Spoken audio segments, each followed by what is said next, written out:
खुश आमदीद आप सबका हमारे चैनल सब्ज़ गार्डन में। हम लोग गार्डनिंग तो करते हैं, लेकिन जब कलियां आ जाती हैं पौधों पर तब हम उसका ख्याल रखना ही भूल जाते हैं, जबकि इसी स्टेप पर हमें ज़्यादा पौधों का ख्याल रखना होता है। तो चलिए आज मैं बताने वाली हूँ कि मैं अपने पौधों में जिस पौधे में कलियां आ जाती हैं उसका ध्यान कैसे रखती हूँ, और कलियां आने के बाद क्या क्या स्टेप होता है, मैं किस तरह से अपने पौधों का केयर करती हूँ, तो इस वीडियो में मैं बताने वाली हूँ। तो आप देख सकते हैं कि यहाँ पर जो रेड रेड कलर लगा हुआ है, सबसे पहले इसमें मिलीबग लग गए थे। तो मैंने क्या किया कि मिर्च के जो पेस्ट होते हैं उसे मैंने बनाया, और लगभग 2 दिन तक मैंने उसे एज़ इट इज़ रहने दिया था, ताकि उसमें कुछ स्मेल आ जाए।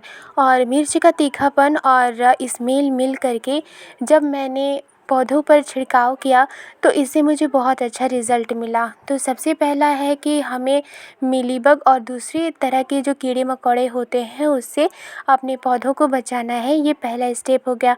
अब जो दूसरा स्टेप ये है कि हमें क्या करना है कि हमें देखना है कि क्या हमारे पौधों में ऐसे खरपतवार तो नहीं उगाए हैं, जैसे कि बहुत सारे ऐसे छोटे छोटे पौधे उगाते हैं जो कि वीड्स होते हैं, घास उगाते हैं, जो कि गमलों के जो न्यूट्रिएंट्स होते हैं उन्हें एब्जॉर्ब करते रहते हैं। जैसे कि जो पौधा है उन्हें प्रॉपर न्यूट्रिएंट्स नहीं मिलता, सारे न्यूट्रिएंट्स यही पौधे ले जाते हैं।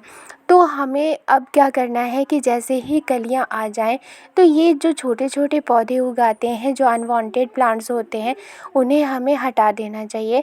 तो यहाँ पर मैंने हटा दिया है, देख सकते हैं इसकी जड़ें काफ़ी गहरी होती हैं, जिससे कि जो मिट्टी के जो न्यूट्रिएंट्स हैं वो सारे एब्जॉर्ब ये कर लेते हैं। तो गमले से हमें सारे के सारे अनवांटेड प्लांट्स को हटा देना चाहिए, जैसे कि मैं यहाँ पर अनवांटेड प्लांट्स को हटा रही हूँ।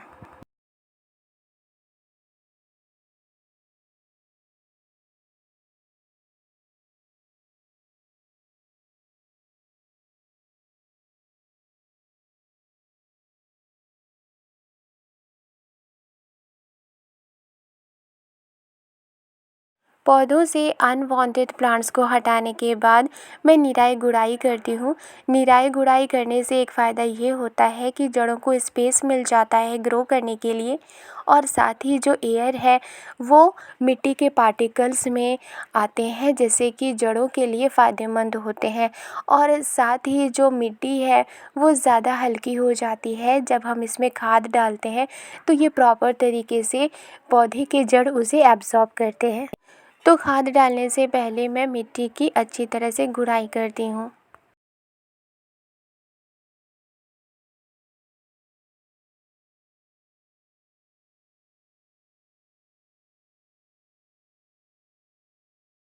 गुड़ाई करने के बाद अब ज़रूरत होती है इसमें खाद डालने की। तो सारे गमलों के मिट्टी को मैंने हल्का बना लिया है। अब इसमें मैं यूज़ करूँगी काऊ डंग से बनी हुई खाद। ये मैंने घर पर प्रिपेयर किया है, और जो उपले होते हैं कंडी या जिसे गोईठा कहा जाता है, उसी से मैंने ये प्रिपेयर किया है।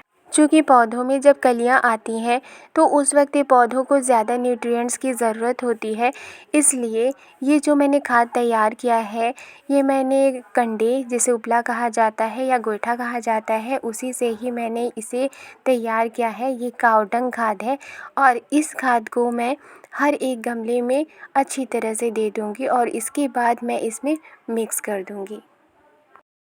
अगर हम अपने पौधों में पानी, खाद और धूप का प्रॉपर ख़याल रखें तो हमें बहुत अच्छे रिज़ल्ट मिल सकते हैं।